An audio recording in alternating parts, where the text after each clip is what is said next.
I beg you to try it, Patricia. Let me get this straight, Carla. You disagree on the weapon, you disagree on the number of blows? Listen to me, Patricia. You were there once in your life. Hi, everybody. Trish Wood here.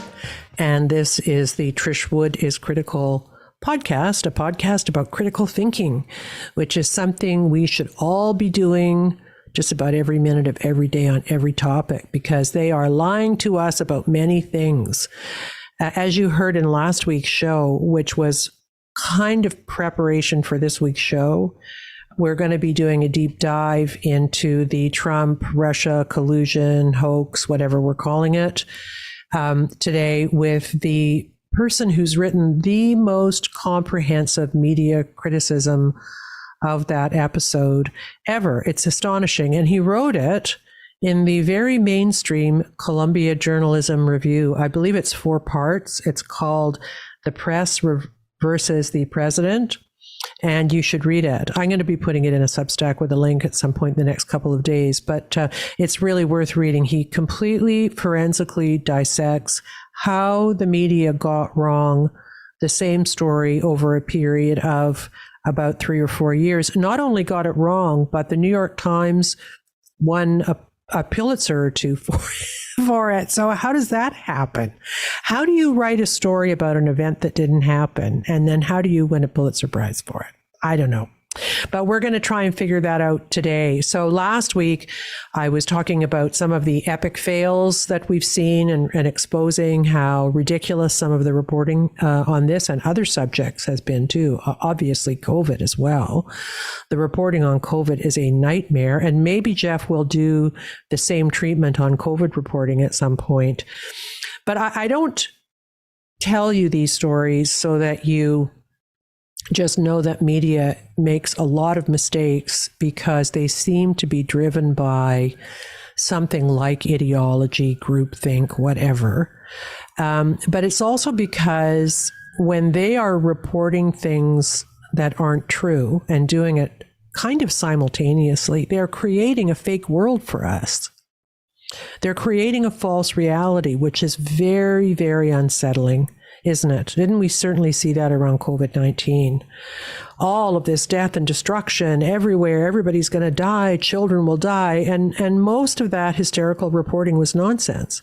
I've got a little bit of intel on that in a minute, but I just want to get back to Jeff Gerth, who is our guest today, and we are so lucky to have him. Jeff is an old school, long-time investigative journalist, formerly with the New York Times, and won a Pulitzer while working for the New York Times. So this guy knows what he's talking about. And he's going back into the world he inhabited as a professional journalist and kind of blowing it up on the basis of their bizarre coverage of the Trump-Russia hoax. So he won the Pulitzer in 1999 for covering the transfer of American satellite launch technology to China. He broke stories about the Whitewater controversy and the Chinese scientist Wen Ho Lee. So he's the real deal. It's an extraordinary piece, and we're going to deep dive it. But the reason we're doing it, aside from the fact that it's really interesting and really fun to hear how it happened, is because we live in a time that is, in my view, pretty much a post-journalism world. And a post-journalism society cannot be a democratic society. Those two things cannot exist. I say that almost every week, but I'll say it again. You cannot have a democracy once the politicians realize they can lie with impunity and get away with it and do whatever the hell they want. And that kind of feels like where we are now. So we need to understand how the Trump-Russia story got going, how it was maintained, how the people responsible for it feel about it now that it's been exposed. I can tell you one thing, and this is really scary. Despite Durham, despite Mueller, despite all of these big investigations that said essentially there's no there, they don't want to give it up. And the people who were essentially tricked into believing it was true, a position started primarily by Hillary Clinton for political reasons, those people don't want to be unconvinced They're happy to stay convinced. It's comfortable for them to see Donald Trump as a Putin-controlled ogre. He has many faults, people, but being a Putin-controlled ogre is not one of them. So we now have pockets of society who have completely unsupportable beliefs because the news media convinced them of that. And the same thing happened on COVID too, didn't it? Your neighbor may still, your 30-year-old healthy neighbor may still be convinced they're going to die if they don't wear a mask to the drugstore today. That's the same. It's exactly the same paradigm. Exactly the same paradigm. And so the only way we can get out of this is to fully understand what's happened. And Jeff said something really interesting to me, and it's something many of you write to ask me about, and that is, how do I then curate my news consumption? It's a really, really good question. And, we're going to talk about that a lot over the next few weeks. What I do, I have to do this for the podcast. It's sort of for my job that I have to be super informed on a lot of stuff. So I partake of so much indie media. It's ridiculous. And there's about 10 Substacks that I pay for. I don't expect you to do that.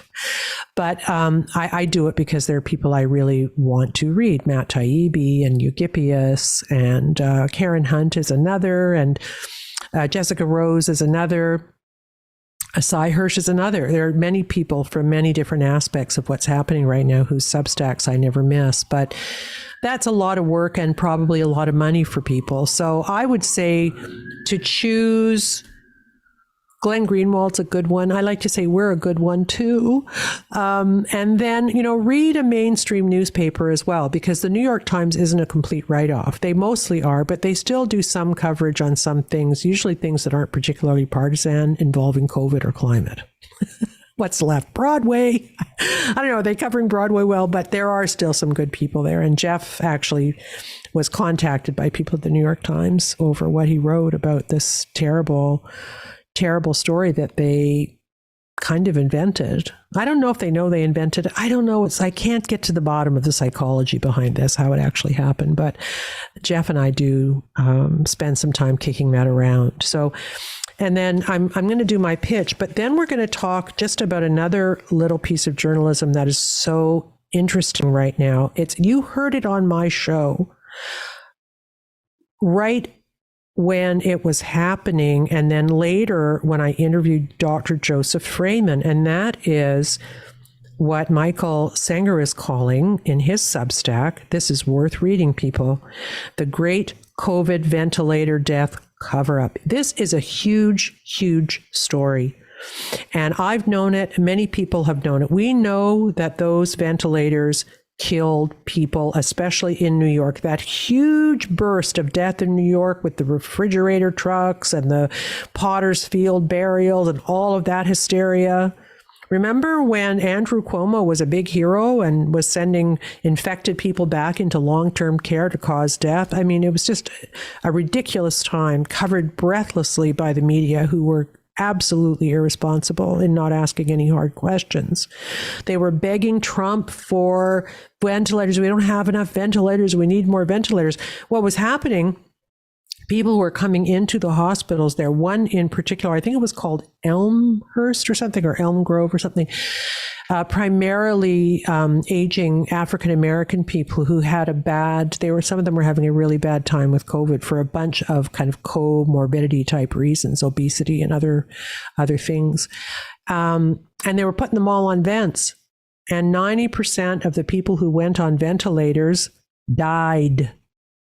And then in the middle of it, and this is what got me really juiced up as a reporter when I saw it, this young doctor named Cameron Kyle Siddell, or Kyle Cameron Siddell, whatever, 3 names, put out this video saying, essentially, I think we're killing people with vents. We got to revisit using the vents on people who have COVID and come into emergency and up to ICU. So there's quite good evidence now that the vents killed many, many, many thousands of people in New York and elsewhere during that first burst. And honest doctors have been saying, including Joseph Freeman, that they did vent people initially because everybody was scared. And if they vented the people, the virus was less of a threat to them. So and there's people who are confirming that. So that is a huge story. It's like if there was a God, the New York Times would be doing a front pager on it. Maybe they will. So far, nothing. But this is a great piece he's written, and I'm already have been doing some work on it for this documentary I'm working on. It's a big story, and because those numbers skew how we look at COVID. Why did all those people die in New York? Oh my God, COVID, right? But how many of them would have lived if they hadn't put them on vents? So that's where hysteria takes us. Hysteria took us into the Trump-Russia collusion nightmare of bad journalism. And hysteria took us into the overuse of ventilators because actually the media were demanding them at those White House press. If you'll remember, they were demanding of Trump, where are the vents? We need more vents in New York. And so he succumbed and ordered a ton of ventilators, and they were using ventilators and killing people with them. So that's bad, right? So we're going to talk a little bit about that when I come back from the interview with Jeff Gerth. Right now, I'm just going to do my pitch to you. So we are listener supported by people like you, as they say on a national public radio. We have a Substack. That is the place we encourage people to sign up. And if they're going to do a paid account, which we're so grateful for, to do it there. The money that goes to Substack is primarily paying for the podcast. I do publish on Substack once in a while. And if that sounds weird, it's just because Substack is a free speech platform. And I do have some people still on Patreon. That's how I started out. But I was naive and I didn't realize that Patreon was as censorious as it is. So we've moved over here. And also PayPal, same. It would be great if you're on PayPal, if you moved your revolving commitment over to Substack to us here, because we like to support people who believe in free speech. We got nothing if we haven't got free speech. I think we all know that now, don't we? And they're coming for it, right? Especially in Canada. Oh, it's unbelievable. So we also have a merch store, which you can find at my website, which is trishwoodpodcast.com. There's a little button that will take you to the merch store.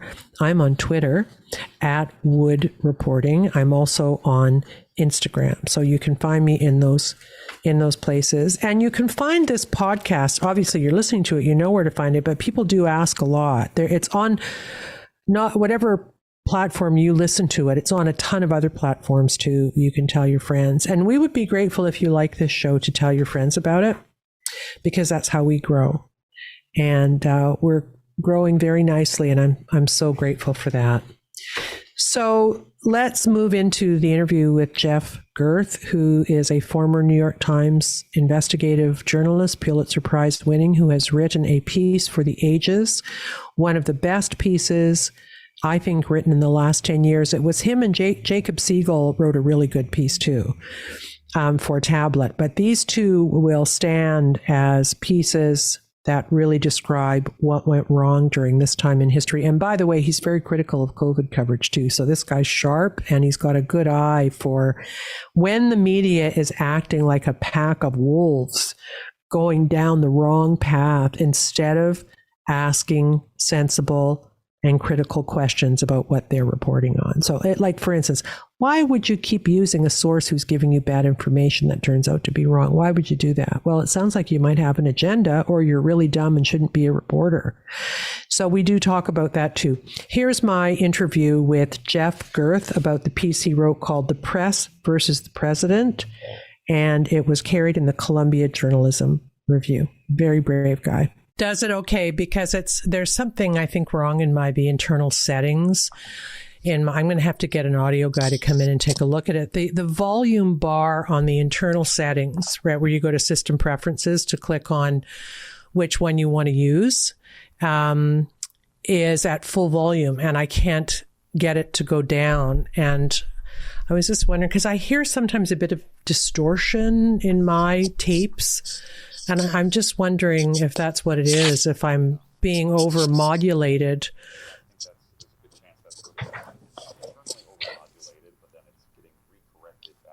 Yeah.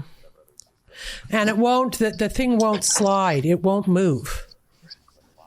It's, I've tried everything. I was doing the Google thing and I can't get it to think. So I'm going to back off my mic a little bit. I'm not maybe going to work it like I normally do. You sound good right now. Do I? Okay. I'm not hearing any distortion. Okay. Yeah. Okay.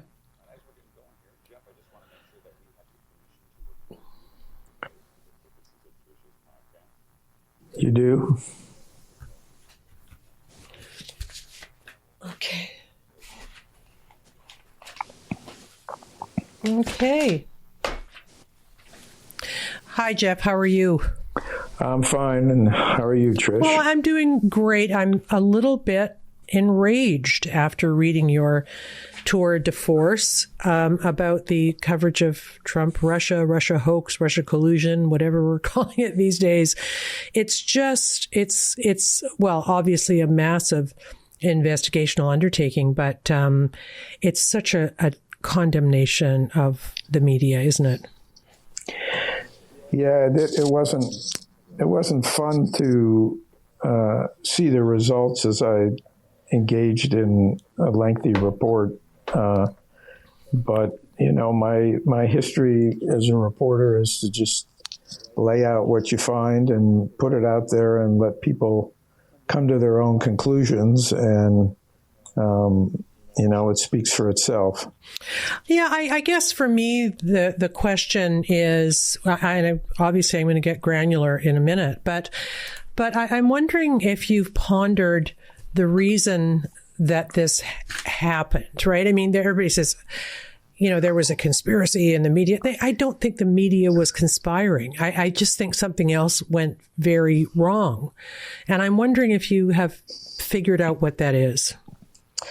Well, I've obviously thought about it a lot. And as I did the reporting and engaged with reporters, some of whom spoke to me and others of whom didn't, you know, several things emerged, I think, that kind of help answer your question. One, I think the most important answer is Trump and who he is and what he represented. And more importantly, if you read the piece carefully, you'll see a marked difference between the reporting that the press did about the Russia story before Trump became president and then after he got elected.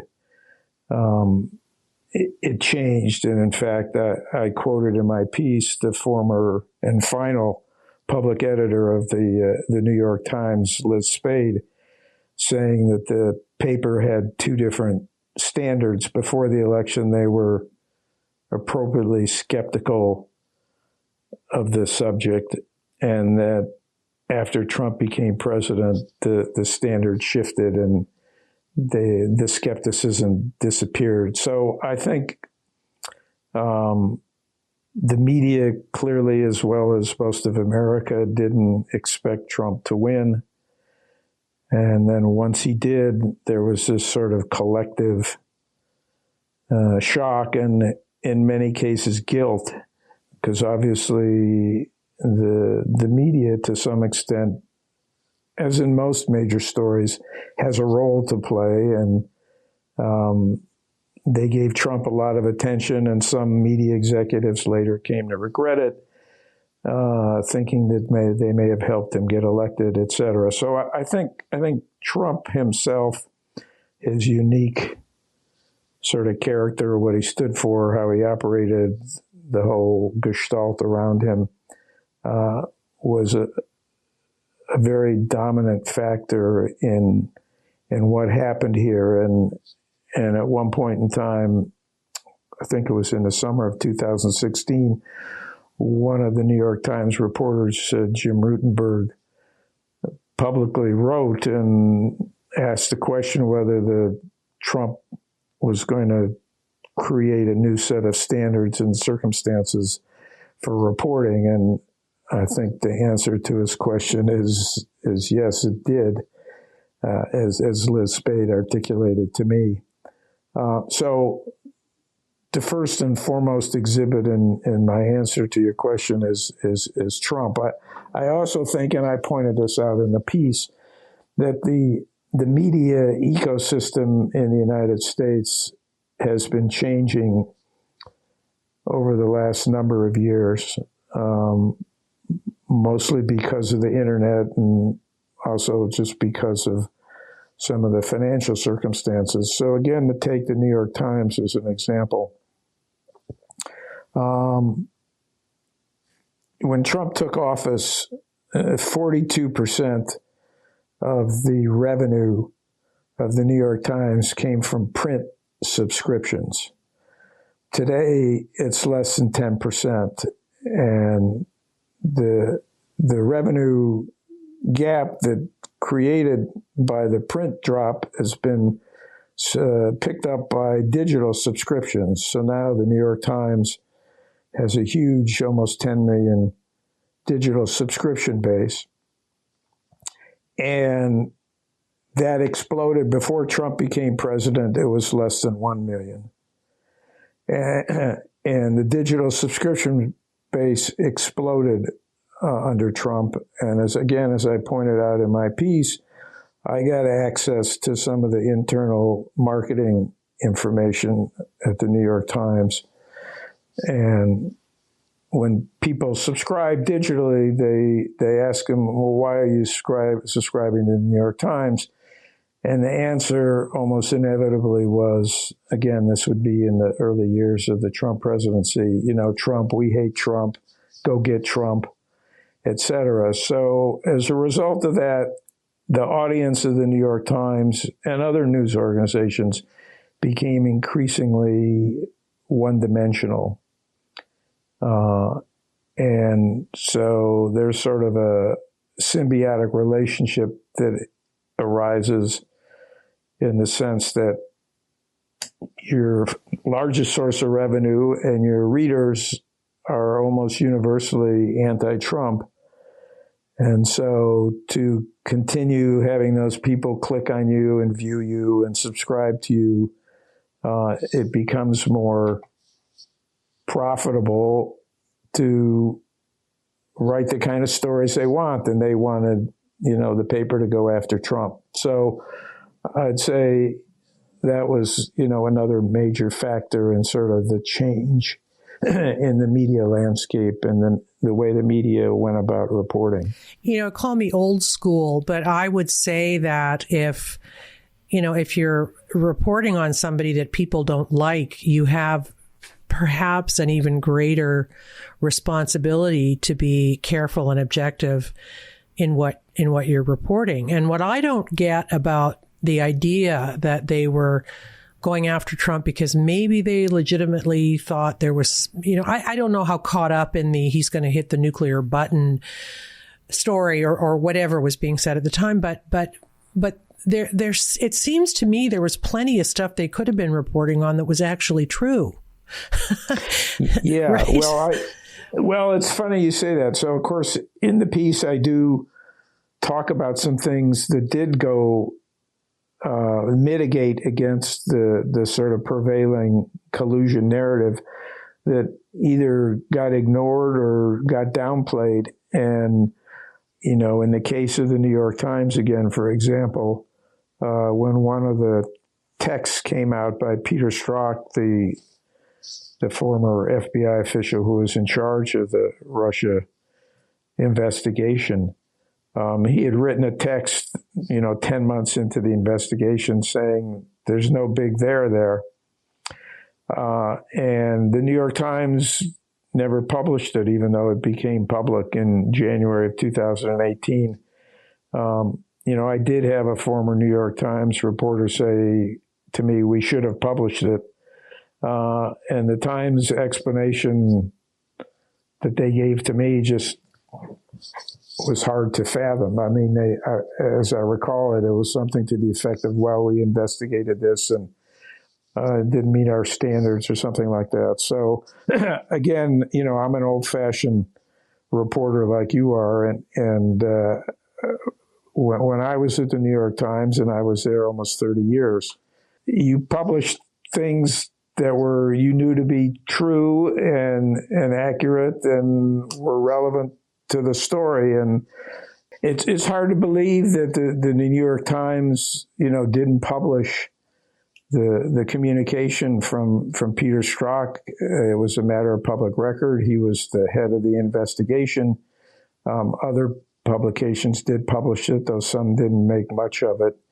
And it would have been useful to the reader, certainly in the sense that when it finally came out a couple of years later, that there really wasn't much there. The reader might have been not so surprised had they known that that's how the official in charge of the investigation saw it. I do think there was a kind of a feeling in newsrooms that this was another Watergate, and they didn't want to be on the wrong side of it.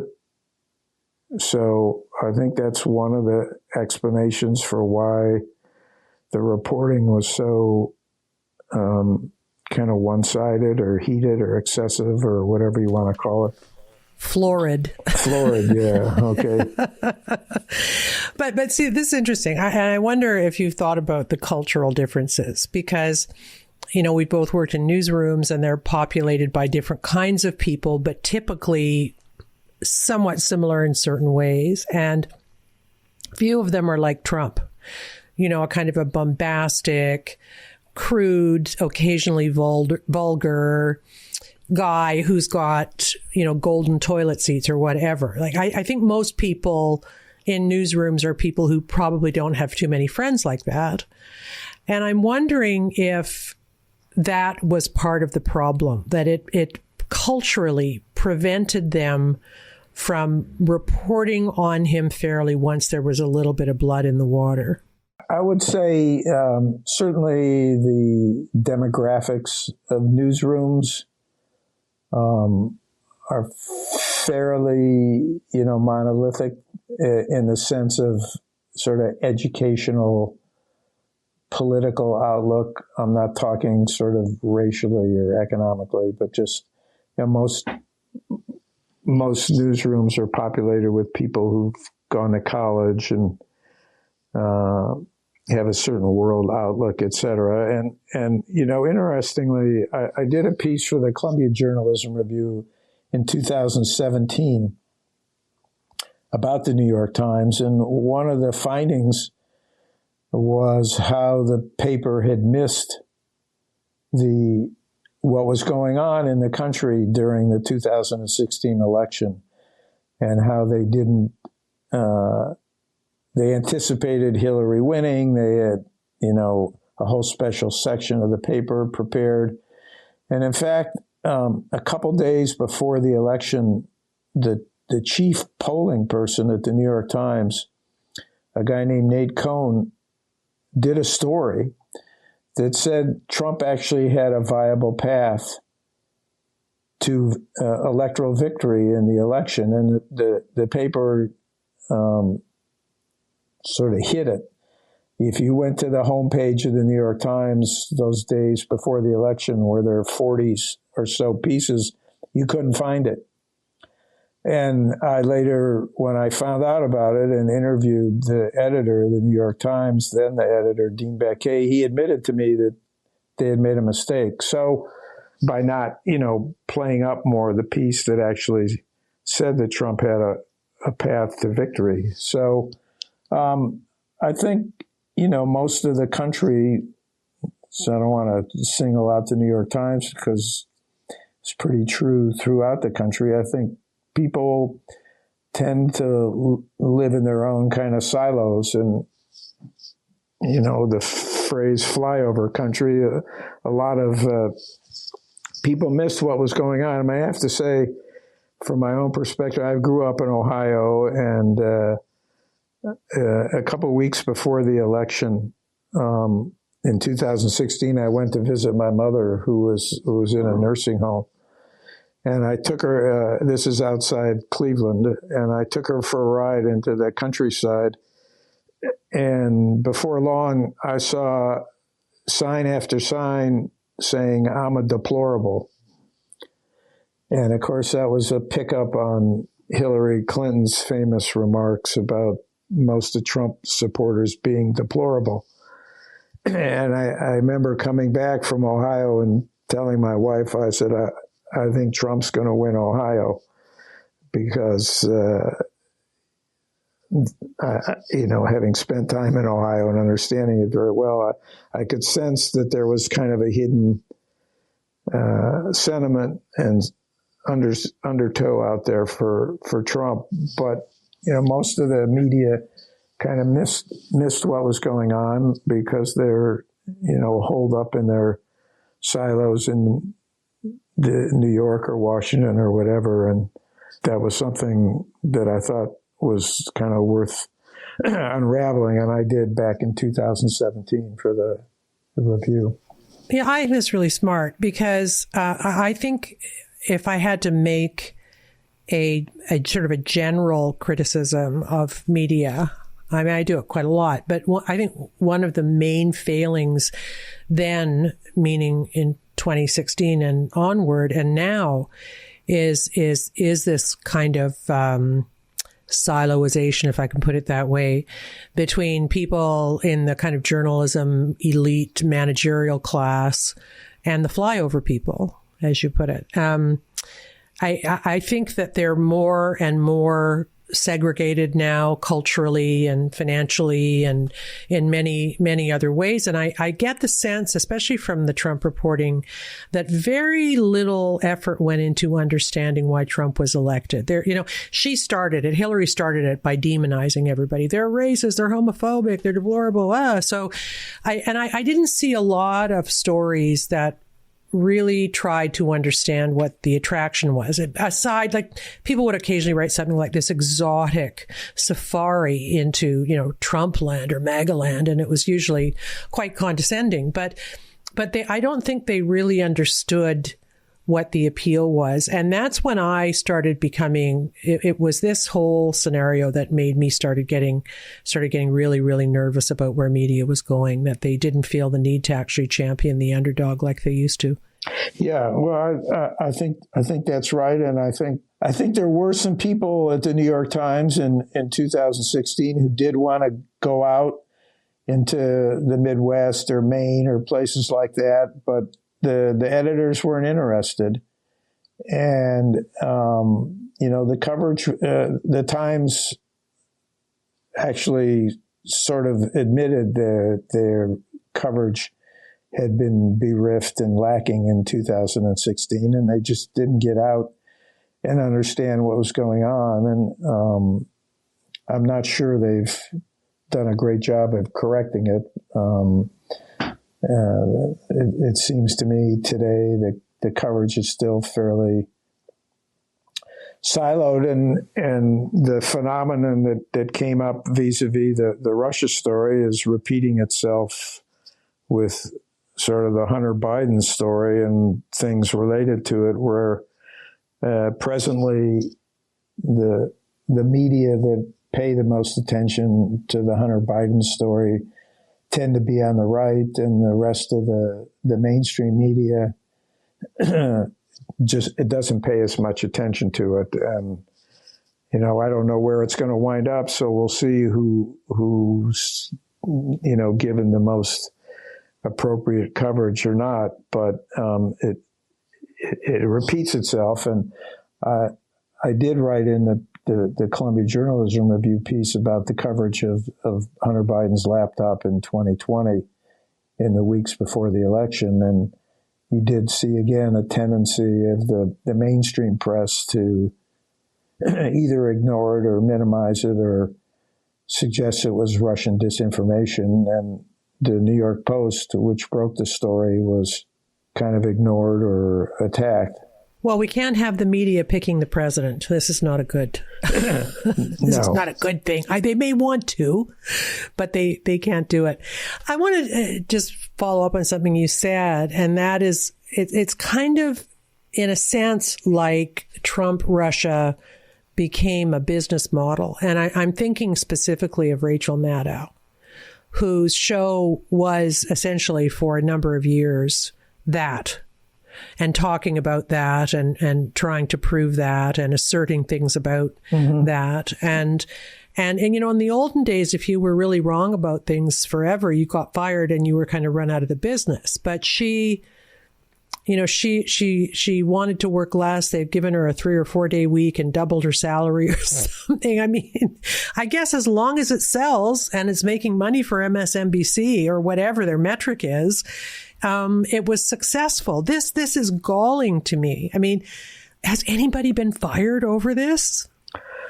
Well, you know, a couple of people at CNN got let go, but at MSNBC, you know, I'm not aware of anybody who's been let go. And you're right that some cable news personalities like Rachel Maddow made this obsession with Trump and Russia into a very successful audience builder. And I didn't spend a lot of time on her in my piece. She's in the piece, but she didn't really break stories. I try to pay attention to the news organizations that were sort of breaking stories. Yeah. The cable news and social media are amplifiers. And so obviously they take a story that, say, the Times or the Post or somebody else breaks, and then they go feature it on their platform and amplify it and sort of exaggerate it and take it, you know, a couple steps further. And, you know, I actually had people at the New York Times tell me that their readers, the Times readers, would write them or message them and say, I saw this on Rachel Maddow, I saw that, why aren't you covering it? And so it acts as part of a amplification system that amps up the noise and gets people excited and agitated. And it's not real journalism, but it's part of the phenomenon of journalism today. Well, the other thing that you expose, and we kind of knew it was true, but it seems to be really true here, is that there was kind of an informational tautology where media would rely on sources and sources would then use media as the information piece to push the story out somewhere else, which is a really strange thing. No, it's a symbiotic relationship, and it's been around for years. I mean, when I joined the New York Times back in the 70s, the definition of investigative reporting was, what's the FBI doing? What's the IRS doing? What are the investigators doing? I'm happy to say in my 30 years at the Times, I did nothing but investigative reporting, and myself and other people were able to turn the Times away from its narrow understanding of investigative reporting and broaden it out into doing, you know, original investigative reporting. But nonetheless, over the years, there has been a symbiotic relationship between the people in the government who are investigating things and reporters who are supposed to be investigating things themselves, but often just rely on what the government's investigating. And that, I think that certainly played itself out a lot, as you say, in the Russia story. Yeah, and how. The other thing that seemed to be quite present in all of the stories that you kind of deconstruct is the idea of confidential sources being really misused. I mean, in my day, they hated it when we used them. We had to really, you know, push and defend and have other sources of it. We had to, you know, I mean, it was a big deal to ask to hang a story on a confidential source. And it seems like, if I'm reading your work correctly, that this phenomena was, in a sense, based on confidential sourcing, wasn't it? Yes.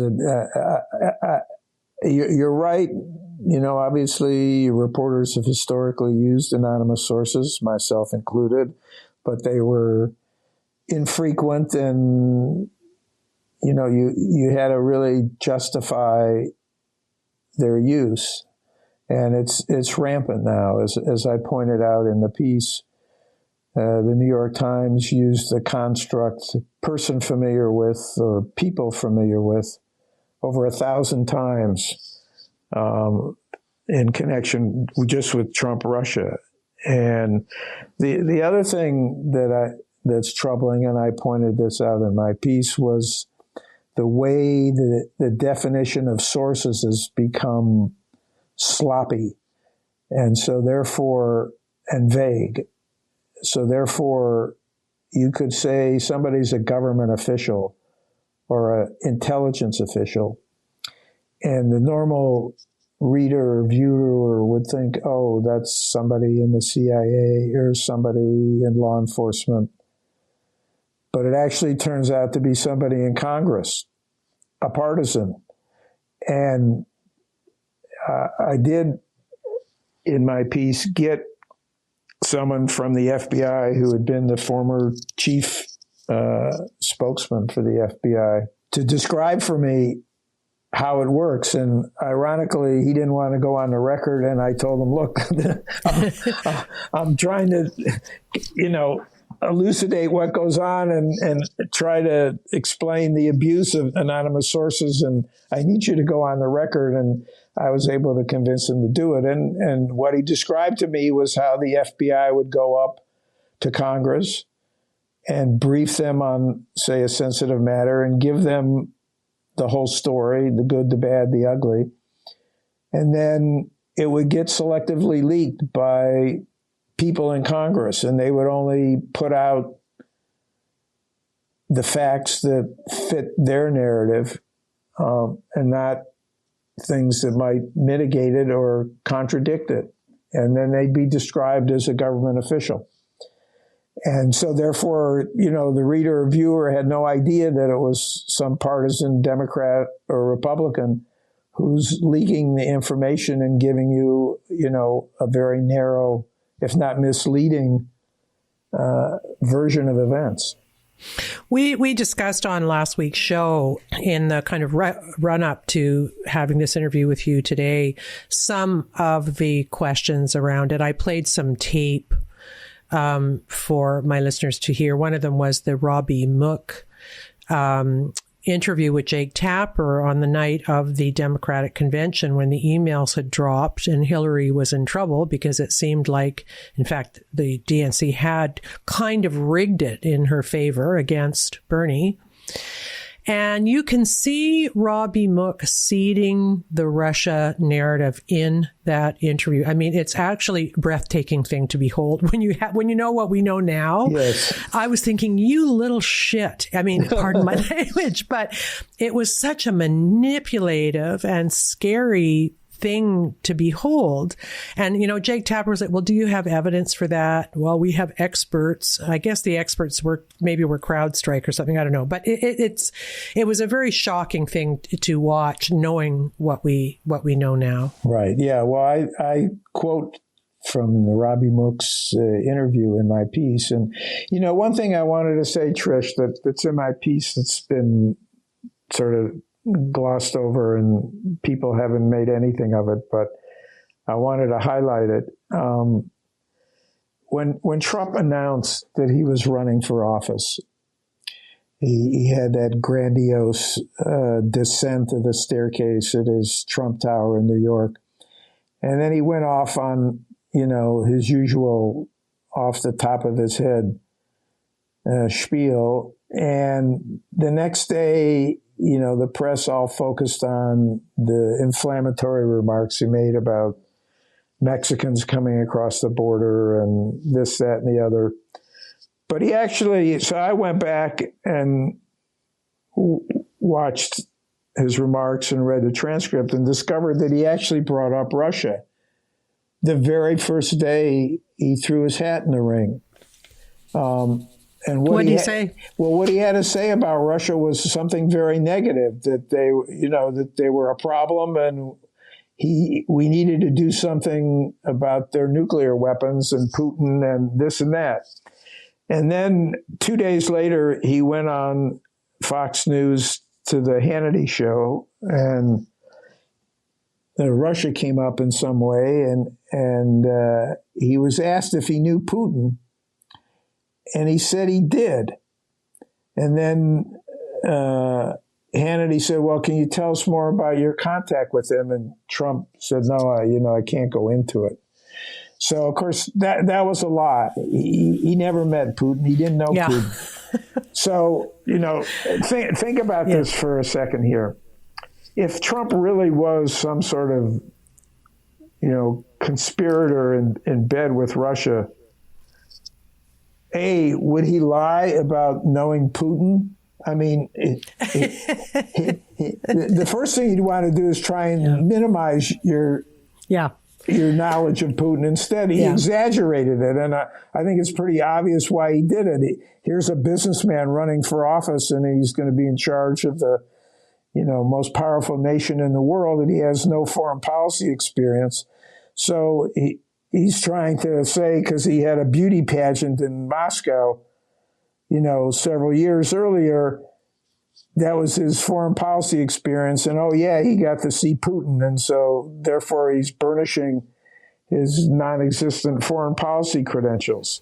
But, to look back now and think about it, he did the exact opposite of what somebody would be a Russian stooge would do. And nobody in the press paid any attention to it, either then or subsequently. So I just thought, my God, there it was. The first couple of days of his campaign, it was pretty clear he wasn't no stooge of Russia, so it's all kind of silly in retrospect. But it is. He should have said, "No, I never met the guy. What are you talking about?" Right? Yeah, exactly. But then he would have looked, sort of weak and naive. Exactly. Yeah. Just getting back to the Mook thing for a minute. I don't think you mentioned this in the piece, and maybe you were being a little bit cautious about seeming political, given the nature of what you've written and how pure you need to appear to be making these criticisms, which are much needed. But the Mook thing, as I said, it did roil around in my stomach, because it was a political move that would hobble a president. And I'm just wondering if you thought about, of course, Hillary's role in this is not insignificant. I mean, she was kind of the catalytic event at the beginning. Have you thought about when politics and campaigning goes too far? Should there be limits? I mean, I actually think she should face some serious consequences about this. I don't know how you would do it, but I'm not sure that election campaigns mean all is fair if it's going to hobble the country the way this did. Have you contemplated that? Not seriously, but there are a couple of points I'd make. One is, her campaign did keep secret for some time the fact that they had sponsored the research by Christopher Steele. Ultimately, maybe 5 years later, they paid a fine to the Federal Election Commission for having misdescribed that research as legal fees. And I think, at the end of the day, some people think that this was a dirty trick. Some people think what happened with the Hunter Biden laptop and calling it Russian information was a dirty trick. But there are no laws in the United States against that kind of activity. It falls under sort of the free speech First Amendment, and you can call things whatever you want to call them, whether they're true or false, and it's not a crime for a politician to lie to the public. Now, if they're in a legal setting, of course it is. And it's a slippery slope. I don't know where you would wind up going if you made all political candidates liable for their statements, and if they're not true and they're knowingly false, punish them. I think we'd have a lot of politicians in jail if we did that. Well, for sure. And I think what was different about this event, maybe historically speaking, the magnitude of it is that this may have been, although I might be misstating it, but it feels like the first time that the kind of the big mainstream media companies were part of a kind of a folie à deux with the political campaign, right? I mean, what I'm saying is if they had been a bulwark for truth, like they should have been, instead of dancing along with these things as they were emerging, then maybe it might have been stopped, before it went as far as it did. Yeah. Well, again, I'll go back to what I said earlier. I think there was a difference in the media's handling of this before the election, mostly because they didn't think Trump was going to win, so they didn't, to take the dossier that was sponsored by the Clinton campaign. Most reporters eschewed it, and it's not that they didn't try to check it out; they did, and they couldn't find supporting evidence, so they didn't write about it, except for a few exceptions, and so. It's hard to argue that during the campaign, the media was in cahoots with the Clinton campaign to push out the Russian narrative. Some reporters were, but for the most part, the major news organizations didn't bite. And there are a couple of reasons why they didn't. And one of them is, of course, they couldn't find the supporting evidence. But another reason is they just didn't take Trump seriously, didn't think he was going to win, and therefore just assumed it was all going to become irrelevant once the election was over. And of course, the opposite took place. And then, I think I didn't say this in the piece, but I'll say it to you. I think a certain kind of collective guilt set in, and I think it wasn't just the media. I think it was also true with James Comey and the FBI. Comey arguably played a significant role in helping Hillary get elected with some of the things he did, especially reopening the email investigation, a week or two before the election. And as I do point out in the piece, it was Comey's FBI that changed its assessment of Russia's interference after the election. Before the election, the FBI just thought it was the usual Russia, screw around with. Mucking about. Yeah. Yeah. And then after the election, they came to agree with Brennan and say, oh, this was Putin putting his hand on the scale. So I think there was a lot of guilt in various parties, the media included, connected to the election, and then people changed their attitudes and behaviors as a result of it. It seems like what was going on maybe was a bit of a sort of a cleanup on aisle 3. Right. They were shocked by the fact that he got in, and then they were working overtime to maybe try to undo what had just happened or something. I don't know. Yeah, well, there was more than aisle 3, but yeah, it was a lot of cleanup, and I think again the guilt. You could see the shift in the reporting and how, I point this out in my piece. The New York Times wrote a couple pieces in the early weeks of 2017 that were not only wrong according to the FBI, but even went out on a limb for the Times, and the editor himself, Dean Baquet, was caught on film raising some questions about the pieces, but they went in and caused a huge, outcry and really catapulted the story into the stratosphere. And as I point out in the piece, the second New York Times piece, was a predicate for Trump then calling the media the enemy of the American people, a moniker that today, there was just a poll out a few days ago. Most Americans now believe that. So that's a pretty, for someone who's been in the media, that's an uncomfortable situation to be in. But of course, the media is not blameless.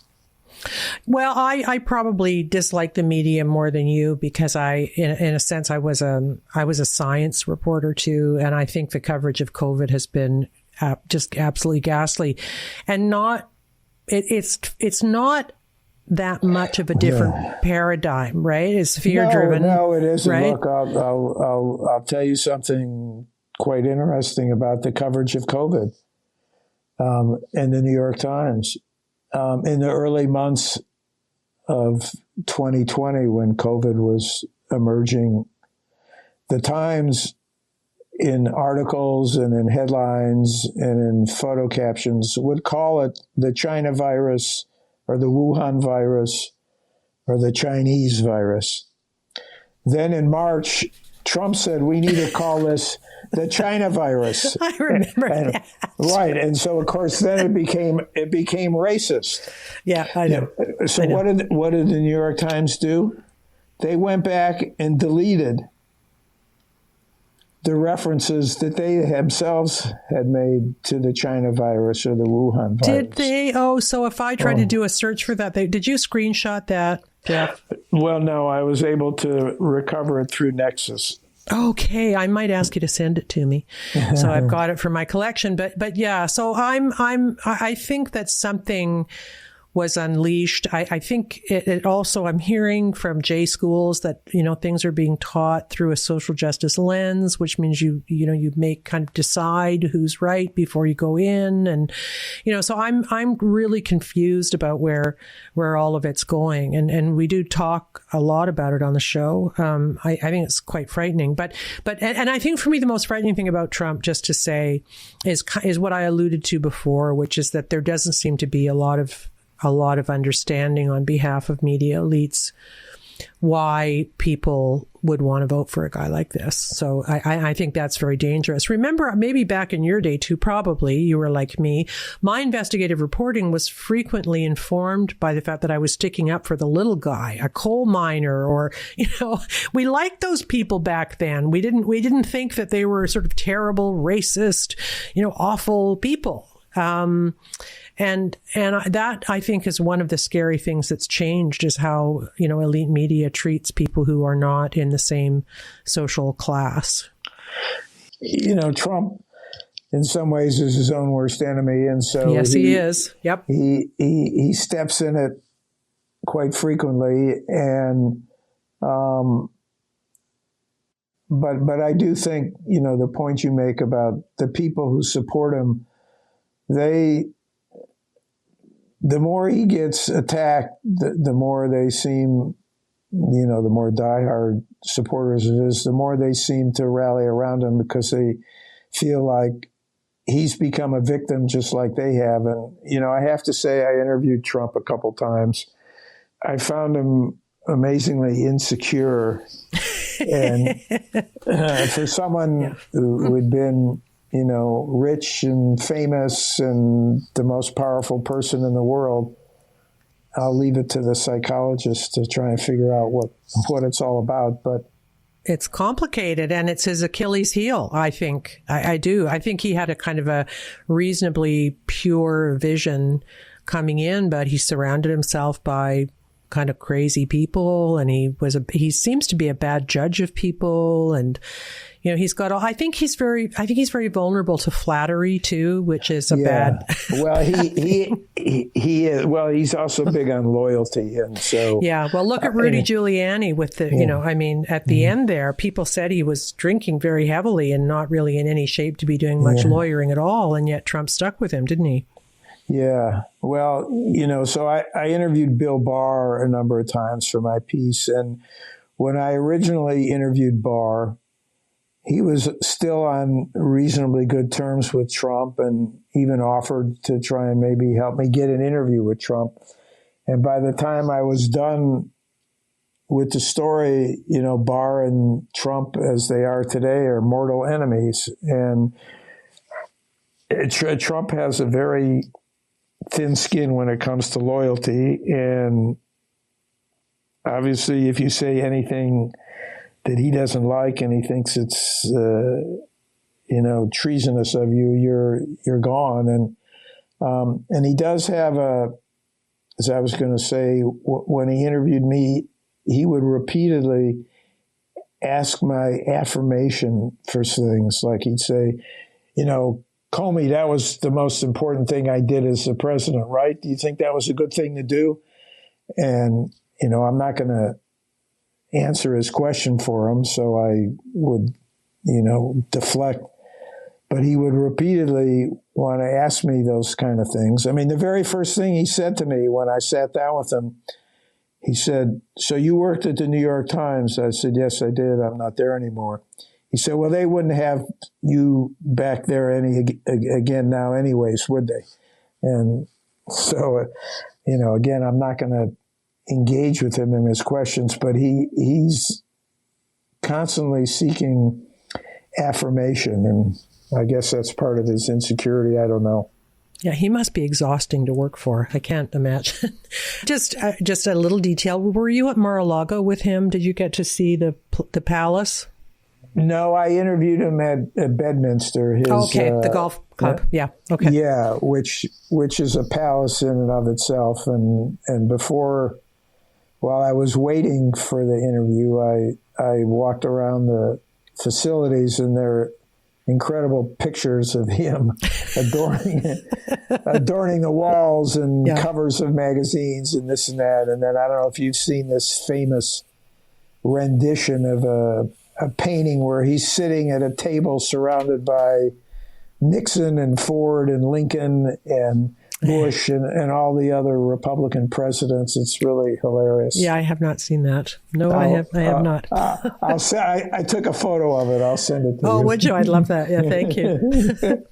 So we talked earlier about the use of confidential sourcing or unnamed sourcing. I'm wondering if you've pondered what one does when one is betrayed by a source, as many of these journalists obviously were. Do they now have an obligation to come forward and say who was feeding them bad information?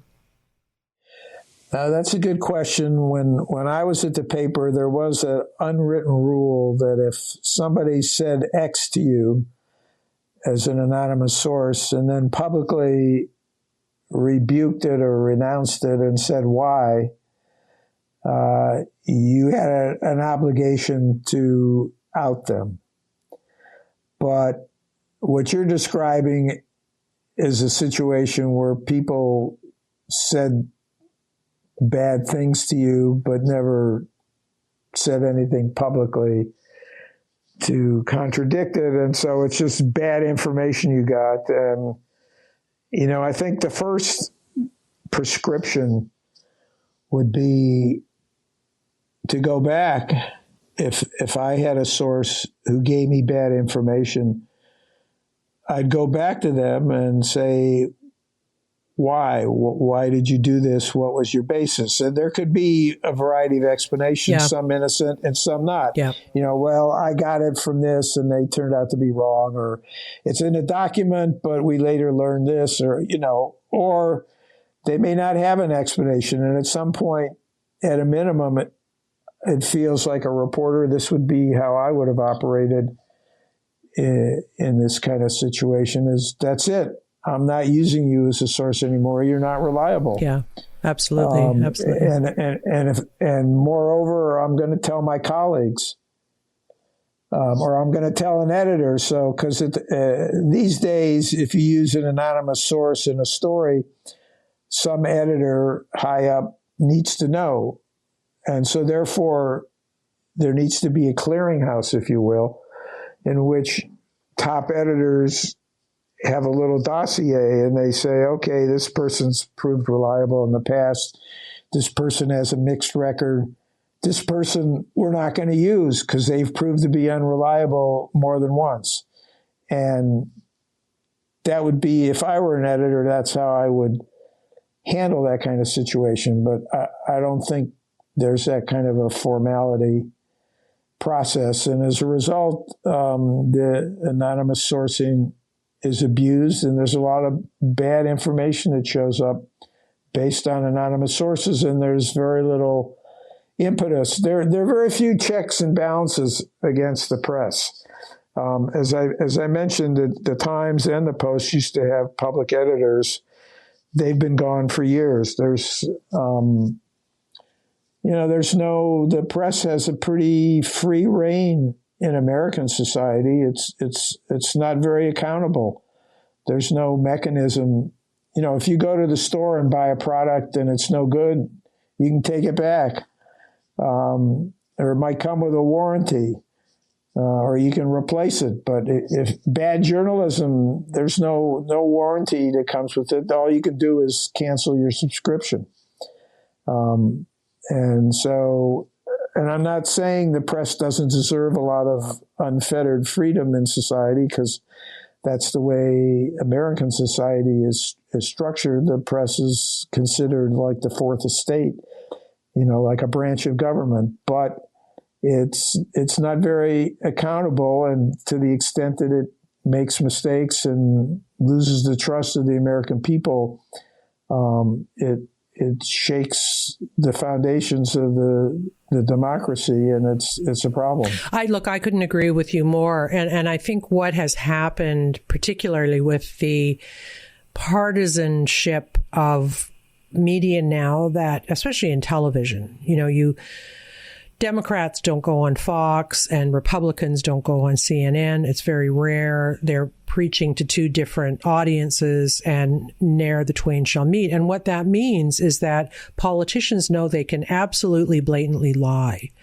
And we've certainly seen that from Biden now. He just seems to lie about everything. Nobody really calls him on it, I guess because they like him or he's their guy or something. And we have that in Canada too now. Our prime minister he tells quite a few whoppers now, and it gets mentioned, but there isn't the kind of moral opprobrium hurled at him the way we used to if we caught somebody in a bald-faced lie. Yeah, no, look, I'll give you an example right today.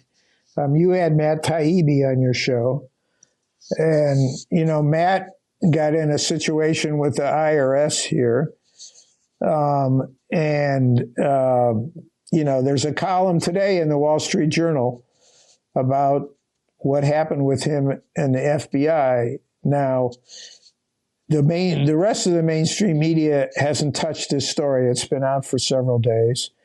And if the shoe were on the other foot, and if a New York Times reporter was subjected to the same treatment and behavior that Taibbi was by a Trump IRS, it would have exploded. Yeah. And so it's very puzzling and dismaying. And again, you can read the particulars about what happened to Matt in the Wall Street Journal today, or it's been in the New York Post and a couple of other publications. But the mainstream media won't touch it. And it involves a journalist.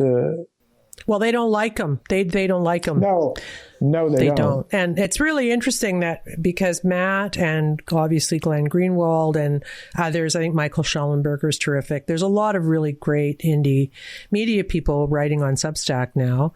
It's quite funny because I interviewed Cy Hirsch a couple months ago about his Nord Stream story.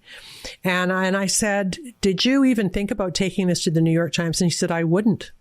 They wouldn't publish it. Right. So here you've got this guy, with a pretty good reputation. And I believe his Nord Stream story because the pushback was so absurd that, he doesn't even go to the kind of paper of record in America anymore to have stuff published because they won't. But what I was going to say is that Matt and Michael and Glenn were all people who were very skeptical of Trump Russia and said so. So that's interesting that you can, it's almost a before and after for me. Like I cannot take seriously now any of the people who were really pushing that. They're not on my list of people whose journalism I would ever partake of now. And what's interesting is that these guys with the Twitter files and the other stuff they've been doing have really emerged as the voices of free media. Aaron Maté is another, and yeah, they're quite good. Yeah, I mean, I think the challenge for the average citizen today who wants to be informed is daunting, because you used to be able to get a pretty comprehensive understanding of what's going on in the world from just a couple of news organizations. And today, I find myself having to go through 10, 15 different sources of information and bounce things off. And you just, everybody has their own little niche in the information world. I mean, I'm not saying the New York Times doesn't do some great stories on, the he said, she said, for example, and they have resources all over the world. But if you wanted to understand what's going on with Hunter Biden, you're not going to get the full picture in the New York Times. You're going to have to go elsewhere, and that's a challenge for people who don't have a lot of time and don't have the sophistication to be able to parse through information. One of the people that reach out to me after my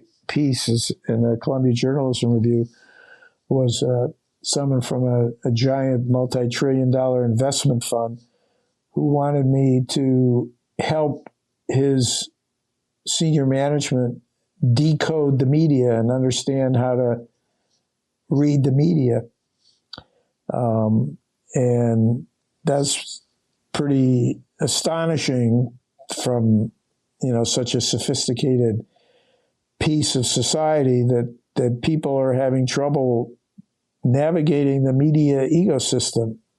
So imagine what it's like for the average reader who doesn't have the time or the resources to do. Well, that's such an important thing you said, because I hear from my listeners constantly on that very issue.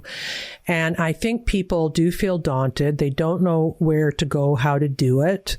And even with me, it's kind of piecemeal. I have a big bill at Substack. I subscribe to a lot of people because I believe in supporting independent journalism, and some of them I read religiously, and other ones I read intermittently. Because there isn't a newspaper of record anymore that I support and trust, there are also big gaps in what I know. So I will know something really, really well, like the Nord Stream. I'll know that really well, but there might be some other big event not covered by people on Substack that I'm missing out. And that also scares me. So I'm really well informed on some things and not informed at all about others. And I have to kind of force myself to buy the New York Times once in a while and read what's out there, because they are right about some things too. And they do have far-flung bureaus, etc.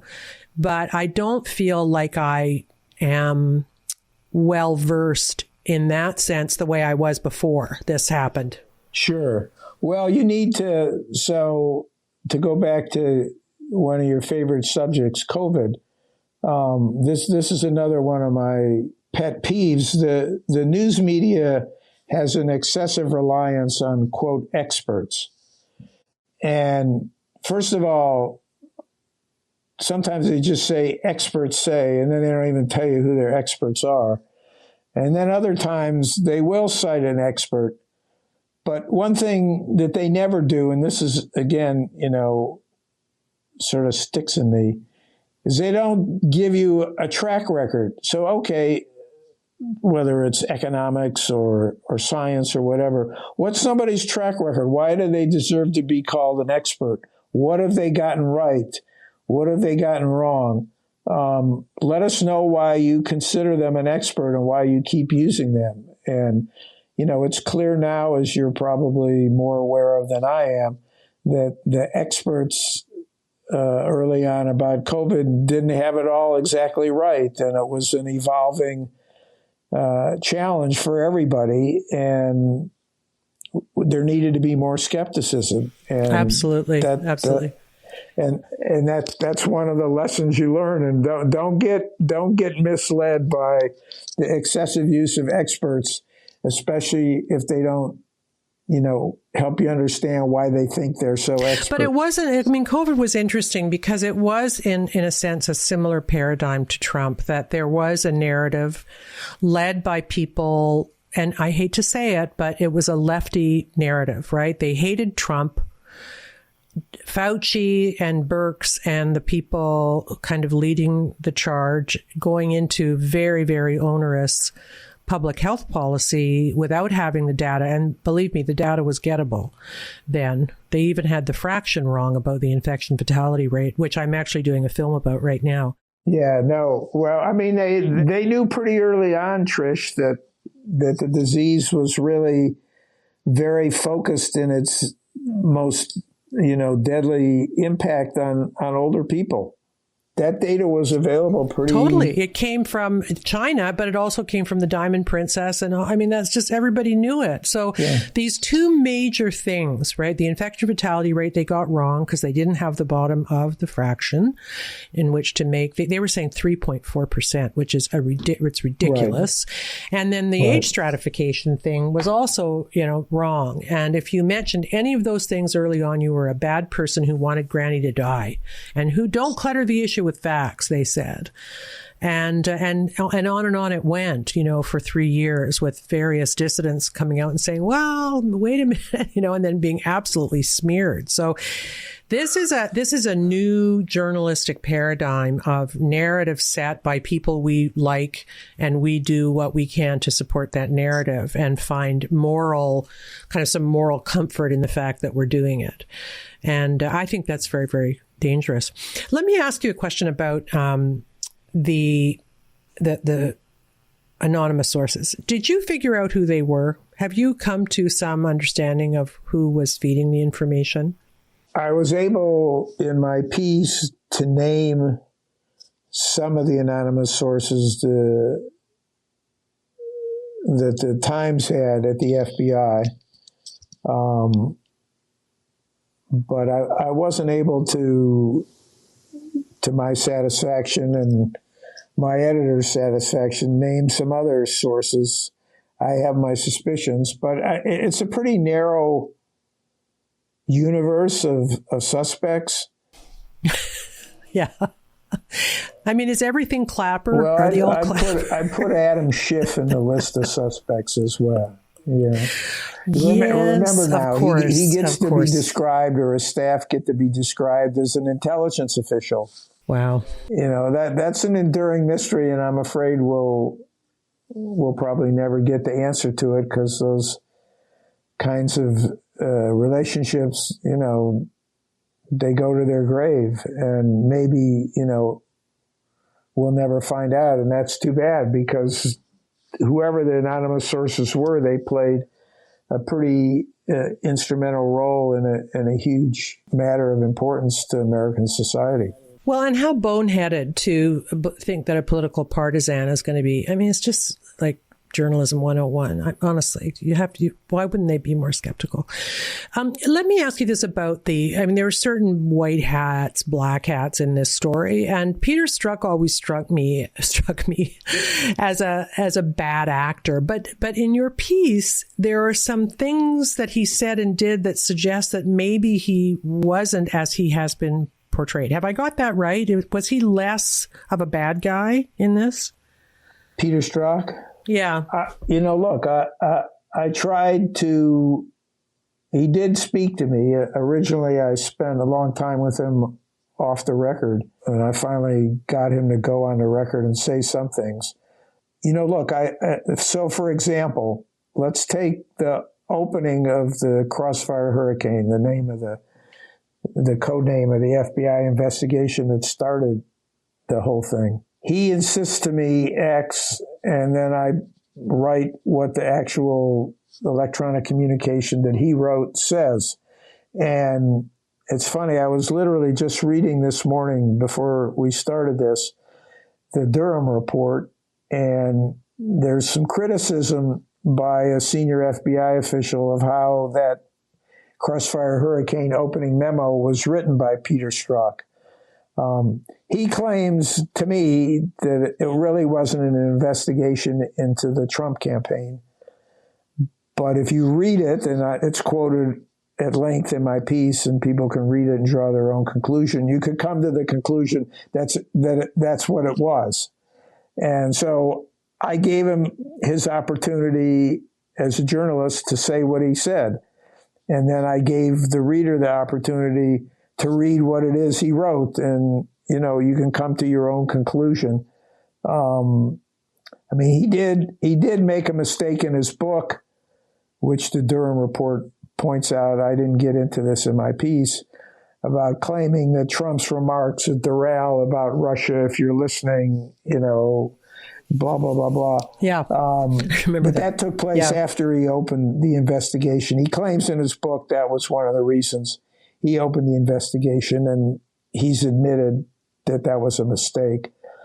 But, you know, I don't want to pass judgment on Strzok as a journalist. I'm more wanting to give the reader the opportunity. I'm a big believer in not telling the reader what to think, but giving the reader the tools to draw their own conclusions.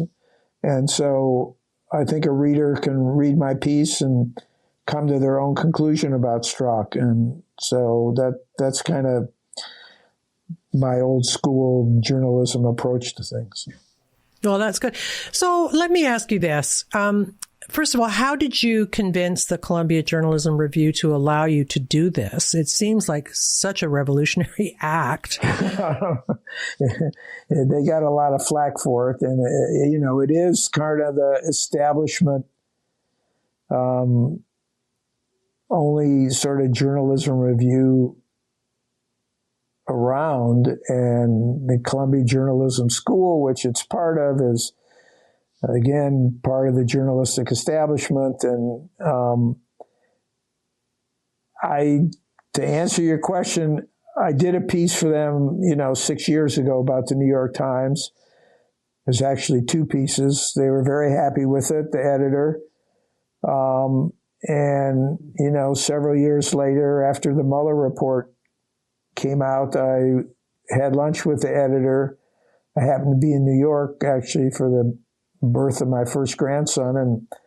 And he said, well, let's do an anatomy of what happened, what went wrong. And so I waited for a while and eventually started doing some reporting, and the editor was supportive all the way. And, you know, we had a couple disagreements that are typical of writers and editors, but by and large, he backed the piece and didn't really mess much with it. And it was very long, probably the longest piece they've ever run. And so they came under a lot of criticism from the usual circles, and we wound up doing a town hall a month or two after the piece ran to try and let people ask questions. But, you know, the short answer to your question is I had a supportive editor, and we had a pre-existing relationship. It seemed like a obvious story to do, and, you know, I did it. Well, and you did a town hall. Who was at the town hall? Well, it was a virtual town hall, and people submitted questions, and it was not very, you know, it was originally scheduled for soon after the piece occurred, and the person who moderated it, who was the dean of the Berkeley School of Journalism, got sick, so it had to get put off. So it didn't run until much later. It actually wound up running the day that Trump was arraigned in New York for the criminal case he's got. So there weren't very many people by then. I think maybe 60 people watched it, and they had submitted questions ahead of time. And most of the questions were antagonistic to me in the publication. That's very interesting. Well, and antagonistic because one thing I've learned about antagonism in these circumstances is that people are not always antagonistic because they have better information. It feels like people don't want to know things that they don't want to know, that they're comfortable in believing these things. And therefore, if you try to adjust their thinking with facts, they get angry at you. Yeah. And I've experienced that myself. Was that how you felt about it? Well, it was a little bit of both. I mean, there were some people who would say, well, Trump did X and he did Y. Why didn't you put that in the piece? I mean, I will say, as a matter of record, that not one person or entity mentioned in the piece submitted any requests for correction or clarification or anything. Wow. So, 24,000 words is a lot can go wrong. And nobody who's in the piece by name or organization, they never said a thing. And in fact, so I'll just leave it at that. But, there were people who thought and still do that Trump is some stooge of Putin, and why didn't I cite this remark and that remark? And, my basic answer was, look, I took the things that were most inflammatory that Trump said and put them in the piece and explain his version, other people's version. And I even said at one point in this town hall, I said, look, I didn't go into this much in the piece, but Trump's policies as the president, his energy policy, which was totally anathema to Russia. Most of Russia's revenue is based on oil and gas revenues, and he wanted and had robust energy production in the United States, which drove down the price of oil and gas worldwide and cost Russia money. And when it came to his nuclear policy, it was very much not what Russia wanted. And when it came to Nord Stream, he sanctioned Nord Stream. And when Biden took office, he lifted the sanctions. So when it comes to policies, his policies were pretty anti-Russian. And then somebody said, well, but he said, he said all these nice things about Russia. And I said, well, I go back to John Mitchell, who was the Attorney General under Richard Nixon, who made the famous remark, watch what we do, not what we say. And my answer is, I pay more attention to the policies and their impact than I do on what somebody says rhetorically. So, yeah. I want to talk to you about what the kind of high-level editors are kind of responsible for in this. So at the beginning of the piece, you do this great scene of Dean Baquet, from the former executive editor of the New York Times. And I guess they're waiting for the Mueller report findings to come down. And he's saying he's not going to do it, meaning, I guess, indict Trump, right? No, it came after the Mueller. Oh. It was a couple of weeks after Mueller testified before Congress and kind of laid out, the report had been out for several weeks, and then subsequently Mueller testified. And then there's this town hall meeting that Dean Baquet presides over, and that's where he says, holy shit, they're not going to take him out or whatever. So that's the chronology. Right. And then he sort of admits they'd been caught a tiny bit flat-footed after right after the Mueller report didn't indict Trump. Right. But has there been a post-mortem? Have they see this is the world of cognitive dissonance for people like me. They won Pulitzer Prizes for stories about an event that never happened. That's the simplest and perhaps the most crass way to put it, but that's what happened. And so at some point, should anybody at the New York Times have to explain to the readers in a full edition carve out what happened here? Well, the first answer to your question is there hasn't been any postmortem that I'm aware of.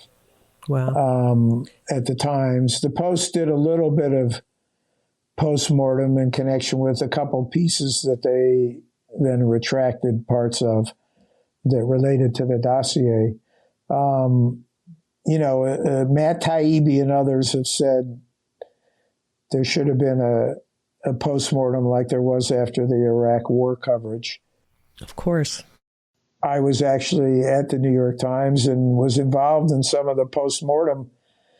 I spent, many months investigating the aluminum tubes episode that was the leading exhibit for Iraq WMD, which of course didn't exist. So there is a precedent, but the Times hasn't found it necessary or feels any need. Again, it's in part, I suppose, because there's no public editor, there's no outcry. 90% of the New York Times audience identify as Democratic, and I dare say, most all of them hate Trump, and they don't care. A significant portion of them, according to the latest polls, still think he did, was in bed with the Russians. And so they, of course, don't see a need to go back because they think what they think. So there are no sort of pressure points that are pushing for some sort of look back or autopsy. What about the Pulitzer Foundation? Are they embarrassed, as they should be? As far as I can tell, they're not embarrassed. They're not, I tried to engage with the Pulitzer people.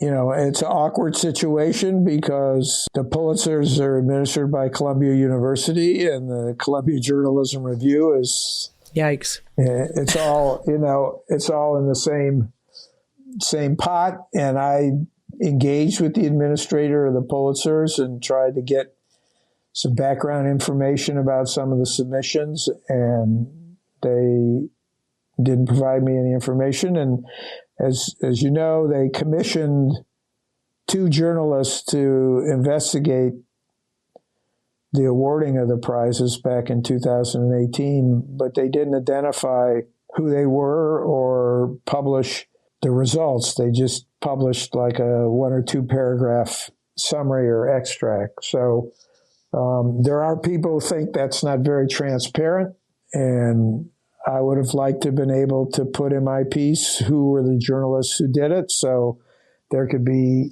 a little more accountability, but I wasn't able to do that.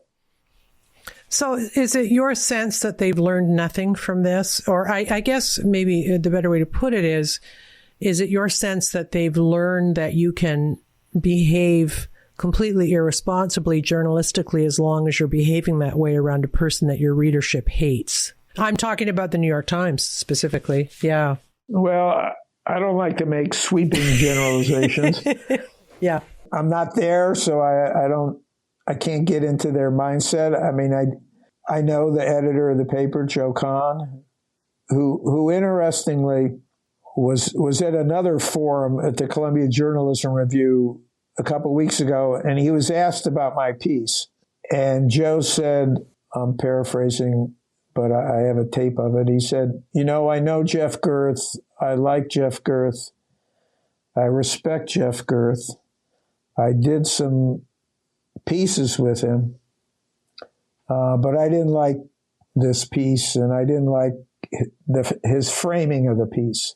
The moderator didn't bother to pursue what he meant by what it is he didn't like.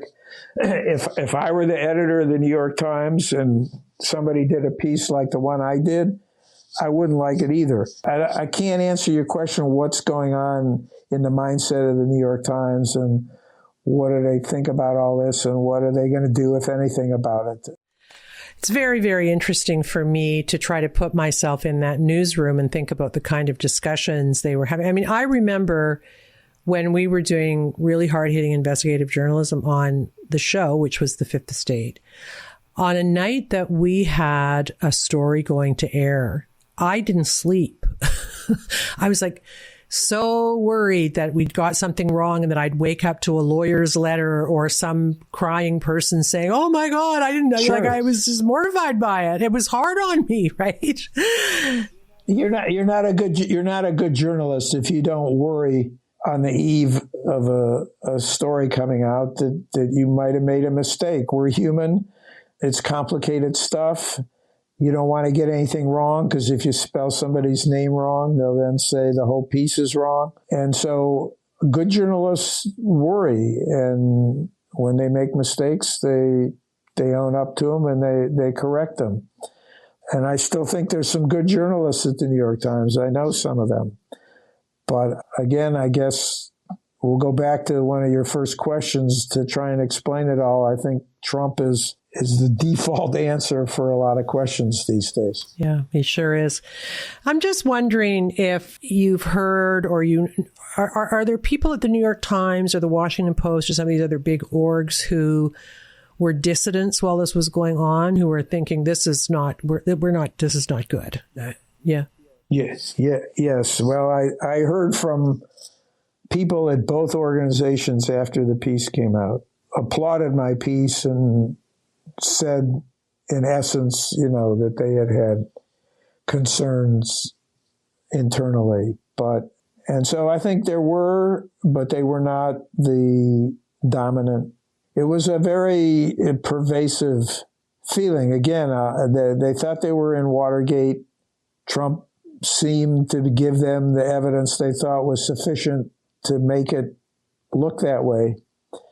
And they weren't going to get beat. And they didn't feel like there was any downside to putting the pedal to the metal. Bob Woodward spoke out early on, didn't he? Wasn't he kind of giving warnings about where this was going? He spoke out early on, as my piece shows, about the dossier. He went on Fox News and called it garbage. And but then, to me, I did an interview with him. He went further and not only criticized the press as a whole, but he even criticized his own organization, the Washington Post, for not caring about why he called the dossier garbage. He went and met with some people at the Post who were working on the story. And according to Woodward, they weren't interested in what he had to say. That made news. The guy's been with the Washington Post for 50 years. He's an iconic figure. You would have thought that younger reporters might want to hear what he had to say, but they didn't. It's unbelievable that he would warn and people would ignore. I guess just winding up here, but I did notice that Marty Barron was at the Washington Post for part of it. Of course, he is the great hero of the Spotlight movie with his team there it's one of my favorite journalism movies of all time. I really liked it. And I hate to see that he was involved in this at the Washington Post. I feel these people, I know you can't say it, but to me, they are sullied. I feel, they are sullied, how they can go from being so heroic on one thing to, what would make these people heroic to me now would be if they had a conference and then lined up and said, "We blew it and we'll never do it again. Please forgive us." But that's not going to happen, is it? No, I don't think so. Marty's writing a book. He may be done for all I know, and about his tenure at the Post, and I presume he will try and address or deal with this, but mea culpa. Predict he's going to do a major mea culpa, but I don't know. We'll see. I don't like to predict things, as you know. Well, we didn't get very granular here. I still have, I want to go through the article, but we don't have time. So I think what I want to do is have you back and do a kind of a more forensic look at because this is, you know what it is? You know why they could get away with this? This story was so complicated with dossiers and corrupt FBI agents and leaked, text messages and Peter Strzok's having an affair with, I forgot the name of the female FBI. I mean, Lisa Page. I mean, how do you follow it? I mean, it's hard even to, I remember, and maybe, I don't know if you wrote about this, I can't remember, but there was a story that CNN did involving Donald Trump Jr. that was kind of determined to be absolutely fake and impossible to have happened in the same day that someone else with the same, another place said the same. Clearly the bad source was feeding everybody the same information. Right. Yes. Yeah. It's in my piece. It's not elaborated on, so you probably missed it, but it was in Glenn Greenwald's list of 10 bad stories. And, yes. And by the way, that story, that bad story had to come from somebody in Congress. Well, he'd certainly be on the. Yeah, and he's going to get away with it too. Oh boy. I hope democracy survives this period in history. I'm old school. I kind of weep at heroic journalism. I grew up reading Gloria Emerson, the great New York Times Vietnam War reporter, and that ilk. Did you know her? I knew her. Really? She was kind of a bitch, wasn't she? I heard she was, in real life, sure. She was kind of difficult. Yeah, well, I knew her through Cy Hirsch, who was the reporter who brought me to the New York Times in 1976. So, wow. Winners and Losers changed the way I viewed war reporting. It was so perfect. It was such a perfect book, wasn't it? Yeah, well, journalists are quirky characters, and she was one of them. And the great thing about her was, because I just started reporting on the kind of aftershocks of the Vietnam War for the veterans. I knew people in D.C., Bobby Mueller and those people in D.C. I actually worked for Bobby for a while when the Iraq War got underway. But she never forgot those guys. She was always sending them money and supporting them in any way she could. She was deeply and profoundly changed by what she saw. And I think the reason she was so good at it, Jeff, was because she didn't go over there with a mission to report on the bang bang. She was reporting on the humans in this really, the people in this difficult and absurd situation, right? And she was just magnificent person. Yeah, no, she was a good person. Yeah, as is Chris Hedges is also a very good war reporter. He's done some. I did a podcast with him a couple weeks ago. Oh, did you? Yeah, he's terrific. I love him. Actually, I think that's how I got your email. I got it from Chris. So there you go. Yeah. Okay. Anyway, thank you so much for doing, this podcast, but thank you for doing this work. I mean, how long did it take you to do it? A long time. Wow. It's so well sourced, and thank you. It's just extraordinary. But thank you very much for doing it. And I know you kind of stuck your head up over the parapet to do it, and you're probably not that popular at New York Times dinner parties anymore. I used to be invited to the Washington Bureau Christmas holiday party, but not recently. Oh, well, you can hold your head up. So that's better than going to a darn party, isn't it? Anyway, thank you so much. I'm very, very grateful to you, and thanks for doing the work. Well, thank you, and good luck with your podcast. Thanks, Jeff. All right. Take care. Okay. You too. Bye-bye. Bye-bye. So that was Jeff Gerth, who's written this great piece, and I highly, highly recommend that you seek it out. It's downloadable for free from the Columbia Journalism Review. Jeff Gerth, Gerth. The Press versus the President, and I think it's in 4 parts. So I just want to read you a little bit from this piece by Michael Sanger called The Great COVID Ventilator Death Cover-Up. Whoa. It's shocking when you think about what happened. I can't even believe we lived through that. Can you? Really? I mean, it's just incredible. People should go to jail. They should. It's long been a mystery why there have been no major studies on how many COVID patients were killed by mechanical ventilators in spring of 2020. Early data from China had suggested that ventilators would need to be used widely in the treatment of COVID-19 patients. And this led to a major rush to procure ventilators on the part of politicians and hospital systems all over the world. Very important he used the word politicians, because the politicians were just chasing these bad ideas, being driven to do so by the media who weren't thinking.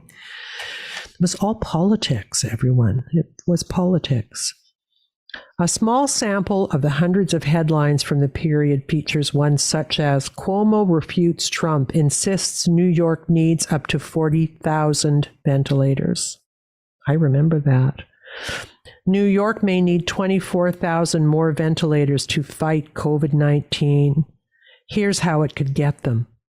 Which coronavirus patients will get life-saving ventilators? Guidelines show how hospitals in New York City, USA will decide. Amid ongoing COVID-19 pandemic, Governor Cuomo announces 1,000 ventilators donated to New York State. A New York hospital is treating 2 patients on a device intended for 1. So that was the hysteria about ventilators. People were not sitting back and saying, is this the right treatment? This is what Cameron Kyle Siddell said. We're killing people on them. We've got to rethink it. It's not the right course of treatment.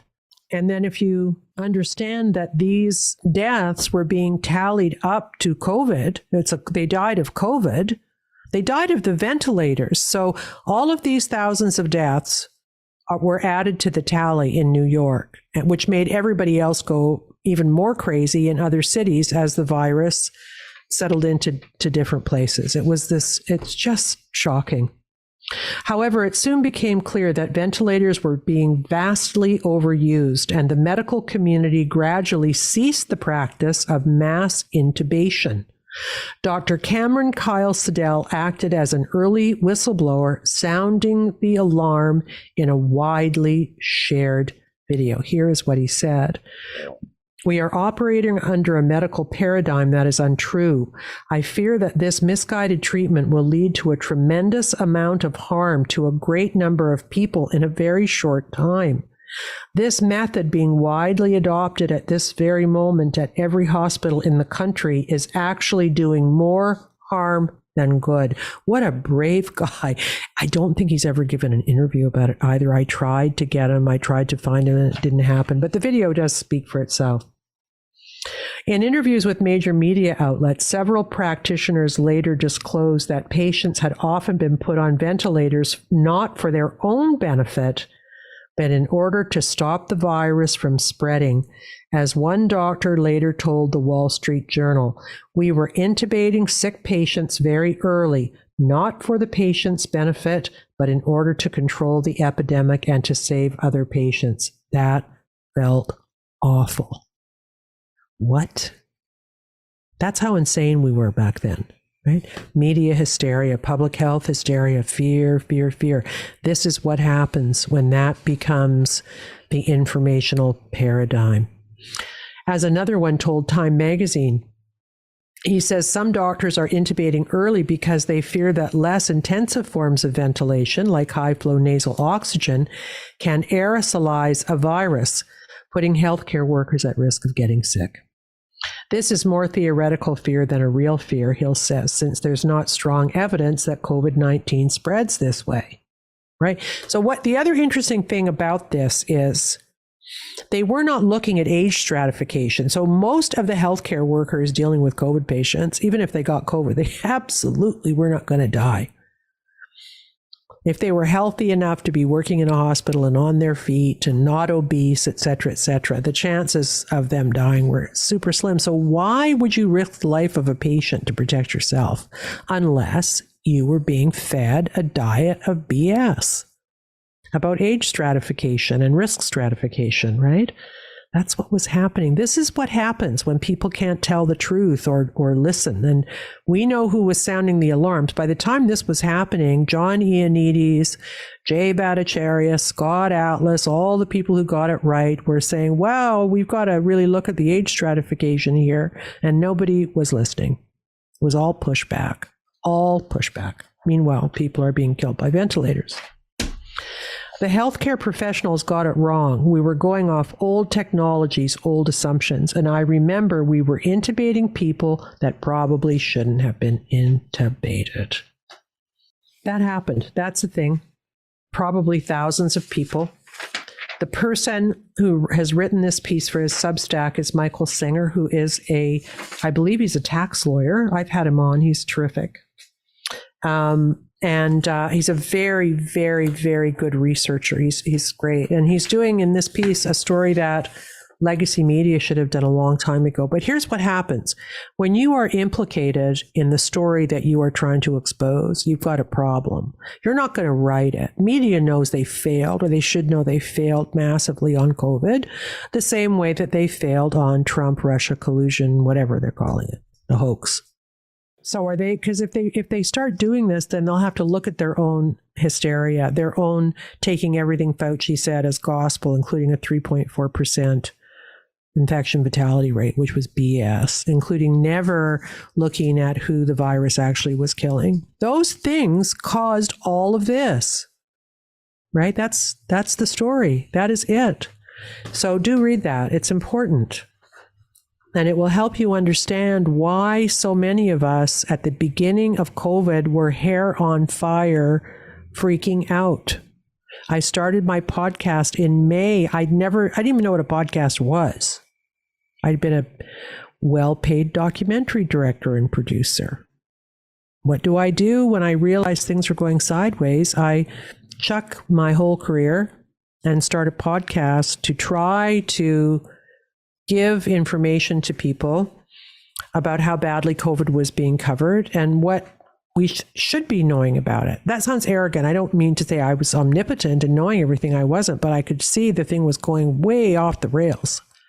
And I wrote a Substack about it in March of 2020. You can go to my Substack and find it. It's called If Only They'd Listened, and it's time-stamped. So if I knew in March of 2020 that it was off the rails and not to be afraid of it, unless you're old with comorbidities or immunocompromised in some way, how come I can know that? And A, the big shot science journalists didn't, and B, many of the big epidemiologists pushing the fear didn't know it either. How could they not know that? I don't understand it. And it's just one of those things that I'll never, and my first guest, just so you know, was a cardiologist, I think out of Philadelphia, named Anish Koka, who has his own podcast that's quite successful called Anish and Somebody Podcast. But he's terrific. And he was an early speaker outer about what was happening, what was bad, what was wrong. What a brave guy. He's a big deal too, a big deal cardiologist. So that's what happened. 3 years later, we're finding out that these ventilators that the media was harassing President Trump about were actually killing people. Woof. Okay. I'm going to end with a little bit of mailbag now.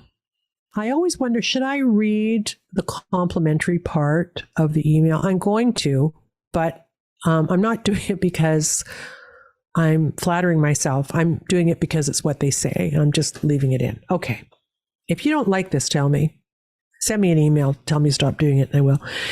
Your pod has been a beacon of sanity for me these last few years. We're going through almost revolutionary times. Seems like half the country has lost its ability for independent critical thinking. Hallelujah. I agree with that. I never thought I would see the day where the media itself has become so corrupt and a stand-in for left-wing ideology. Yep. Yet here we are. They can't be trusted, even with the basic facts. So Russia BS, she says. Trump inauguration riots, Seattle, Portland, year-long riots. That's true. Those were not reported fairly at all. Covington kids, the kids who were falsely accused of picking on that Indigenous guy who turned out to be a nut. COVID vaccines, race propaganda, Kavanaugh, yep. Smollett, yep. lots more stuff. But yeah, it's David. Sorry, he's nailing it. Of course, they're trying to memory hole them all with no accountability. One day, maybe someone from inside the New York Times would talk and give you an accounting of what happened during the Tom Cotton Rebellion. So that's a Barry Weiss resignation. She wanted to publish, or maybe did publish, an editorial by Tom Cotton about maybe they should bring in the National Guard to deal with the BLM stuff. And the people in the New York Times newsroom were triggered. They couldn't take it, and they started attacking poor Barry. So she just left, started her own independent media company, and she's doing just fine. Yeah. And Canadian media seems even worse, if that's possible. What they did to the truckers is unforgivable. Agreed. Your episode on it was excellent, by the way. This mind virus has spread everywhere and seeped into every facet of society, academia to television and movies, indoctrinating many along the way. Without a functioning media, politicians can get away with almost anything. That is my point. So it's a relief to know you're documenting this insane period. Thank you so much for your outstanding journalism. Please know you're deeply appreciated. David, isn't that lovely? Thank you, David. Means a lot. Because I work mostly alone. I have people helping me, but everybody remote works here. So I'm alone mostly with my dog, Chili, my rescue dog, in the studio. Okay. Hello, Critical Wonder Woman. Oh, thank you. I'm having a Trish Woodathon in the Blue Mountains of Sydney, working on some humdrum data input work and listening to your insightful TNT radio interviews. So that's my other gig on Saturday Live, one after the other. Whoa, my head is blowing up, but in a good way. A few thoughts.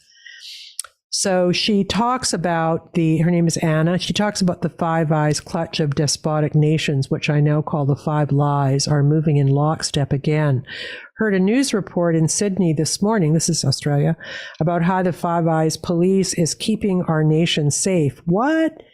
In 2022, Australia chaired the Five Eyes Law Enforcement Group, or FLEG. Let's add a letter and call it FLAM. Got it. Very interesting in light of your interview with Tom Mazzaro and his thoughts on power and the transformation of our police forces into order-taking soldiers. Was inspired by your interviews with Billboard Chris and Kelly J. Keane to go out and buy the t-shirt, literally. Soon I will be walking the streets wearing a Diamante-embellished woman top. On a more contemplative note, I wept tears of sadness, anger, and recognition during your visceral talk with Jeffrey Tucker. Yeah, a lot of people responded to that. You are both such strong, honest souls.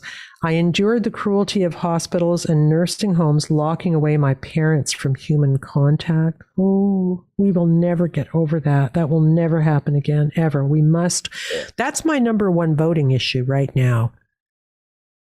How are you going to behave should there be a next pandemic? And not saying goodbye to dying loved ones and locking parents away, that is a no-go. Absolutely not crossing that line again.